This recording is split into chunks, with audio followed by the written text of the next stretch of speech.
సీమా హైదర్ గుర్తుందా ఈ పేరు? ఎవరామే అనుకుంటున్నారా? అదేనండి, ఏకంగా పాకిస్తాన్ నుంచే పారిపోయి కట్టుకున్న భర్తను వదిలేసి మరీ ఇండియాకొచ్చి తన ప్రియుణ్ణి పెళ్లి చేసుకుంది. ఆమె ఎస్ఐ ఉగ్రవాది, పాకిస్తాన్ గూఢచారి అంటూ ఆరోపణలొచ్చాయి. భారత పౌరసత్వం కోసం హిందూ మతంలోకి మారింది. ఆమె ప్రేమ పెళ్లితో దేశవ్యాప్తంగా సంచలనం సృష్టించిన ఈ జంట పాపులారిటీ ఇంకా తగ్గలేదు. సీమా, సచిన్ ప్రేమించి పెళ్లి చేసుకోవడమే కాదు, అనేక సవాళ్లను ఎదిరించి తమ కాపురం బాగుండడానికి, జీవితంలో పైకెదగడానికి మంచి సంపాదనా మార్గాన్ని ఎంచుకున్నారు. పెళ్లైన కొత్తలో ఎలాంటి సమస్యలు ఎదుర్కొన్నారు?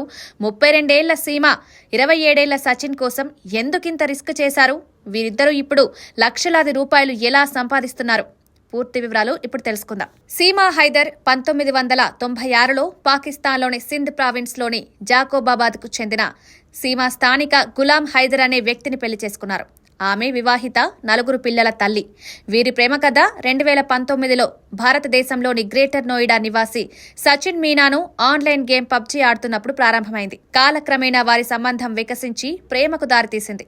సీమా తన స్వదేశాన్ని వదిలి చట్టవిరుద్ధంగా భారతదేశానికి వెళ్లాలని తీవ్రమైన నిర్ణయం తీసుకునేలా చేసింది. ఆ ప్రయత్నమే 2023లో సీమా తన పిల్లలతో కలిసి పాకిస్తాన్ నుండి దుబాయ్కు, దుబాయ్ నుండి నేపాల్ మీదుగా ప్రమాదకర ప్రయాణం చేసి భారతదేశానికి చేరుకుంది. ఏజెంట్లకు లంచం ఇవ్వడం ద్వారా ఇండో నేపాల్ సరిహద్దును దాటి భారత్కొచ్చేసింది. ఎలా రావాలి, ఎక్కడెక్కడ డబ్బిచ్చి ఇండియాలోని బార్డర్ దాటాలి అనే విషయాలను ఆమె యూట్యూబ్ వీడియోల ద్వారా నేర్చుకుంది.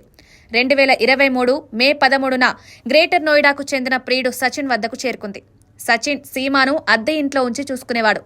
ఎట్టకేలకు దేశం దాటి దేశం వచ్చిన వారి ఆనందం ఎన్నో రోజులు నిలవలేదు. 2023 జూలై 4న సీమా, సచిన్పై ఆయన తండ్రి ఇచ్చిన ఫిర్యాదు మేరకు గ్రేటర్ నోయిడా పోలీసులు వారిని అదుపులోకి తీసుకున్నారు. వారిపై భారత శిక్షా స్మృతి, విదేశీ చట్టం మరియు పాస్పోర్ట్ చట్టంతో పాటు అక్రమ చొరబాటు సహా వివిధ నేరాల కింద అభియోగాలు మోపి వారిని అరెస్టు చేసి జైలుకు తరలించారు. అయితే జైలుకు వెళ్లి కేవలం 4 రోజులకే, అంటే జూలై 8, 2023న వారికి బెయిల్ లభించింది. శత్రుదేశం కావడంతో పాటు ఆమె ఇక్కడ ఉండేందుకు చట్టపరమైన ఇబ్బందులు ఉన్నప్పటికీ సీమా సచిన్తో కలిసి భారతదేశంలోనే ఉంటారని బలంగా చెప్పింది.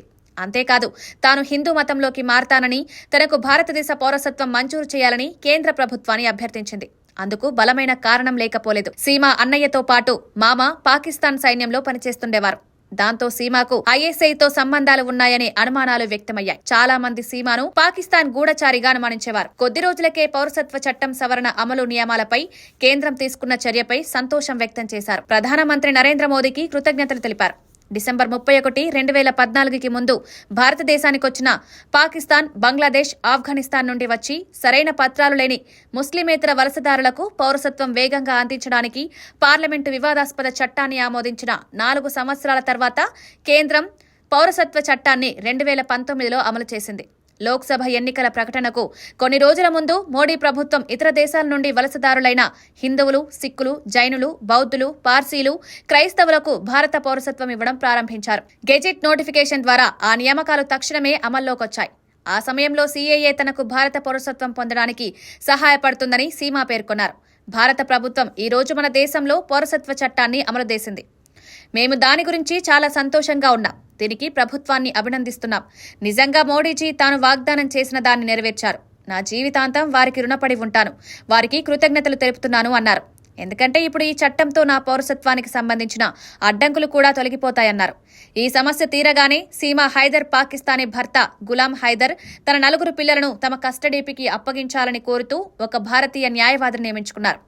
అలా న్యాయ పోరాటాన్ని ఎదుర్కొన్న తర్వాత సీమా తన మొదటి భర్త నుండి చట్ట ప్రకారం విడిపోయారు. ప్రియుడి కోసం పాకిస్తాన్ నుంచి అక్రమంగా భారత్కొచ్చి సీమా హైదర్ జీవితంలో పెను మార్పులు చూశారు. ఇలా అనేక సవాళ్లను, ఒడిదుడుకులను అధిగమించిన వీరిద్దరూ కలిసి భారీగా సంపాదిస్తున్నట్లు తెలిసింది. 6 యూట్యూబ్ ఛానళ్లను క్రియేట్ చేసి వాటిలో విభిన్నమైన కంటెంట్ అందిస్తూ లక్షల రూపాయలు సంపాదిస్తున్నారు.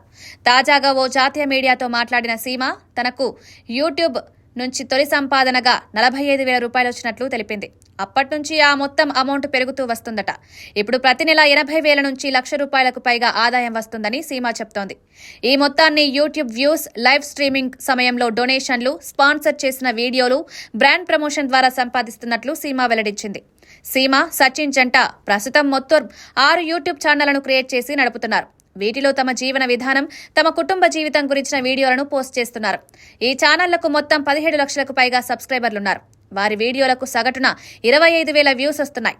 యూట్యూబ్ ద్వారా భారీగా డబ్బులు వస్తుండటంతో సచిన్ తన ఉద్యోగానికి గుడ్ బై చెప్పేశాడు. పూర్తిగా యూట్యూబ్ పైనే ఫోకస్ పెట్టాడు. మంచి కంటెంట్ క్రియేట్ చేసి అప్లోడ్ చేస్తున్నారు సచిన్, సీమా దంపతులు.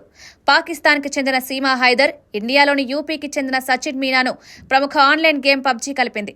పబ్జీ ఆడుతున్న సమయంలో వీరిద్దరి మధ్య ప్రేమ చిగురించింది. ఈ క్రమంలోనే సీమా హైదర్ తన భర్తను వదిలేసి పాకిస్తాన్ నుంచి నేపాల్ మీదుగా భారత్ వచ్చింది. ఇక్కడ సచిన్ ని కలిసి అతన్ని పెళ్లి చేసుకుంది. కొన్ని నెలల క్రితం తమ ప్రేమకు గుర్తుగా మొదటి బిడ్డ పుట్టబోతున్నాడంటూ సీమా ఒక వీడియో కూడా విడుదల చేసింది. ఇంతకు పెళ్లి సమయానికి సీమాకు 32 ఏళ్లు కాగా సచిన్ కు 27 ఏళ్లు మాత్రమే. ఈ జంట ఇప్పుడు పాకిస్తాన్, భారత్ ఈ 2 దేశాల్లోనే కాదు ప్రపంచవ్యాప్తంగా ఫేమస్ అయిపోయారు.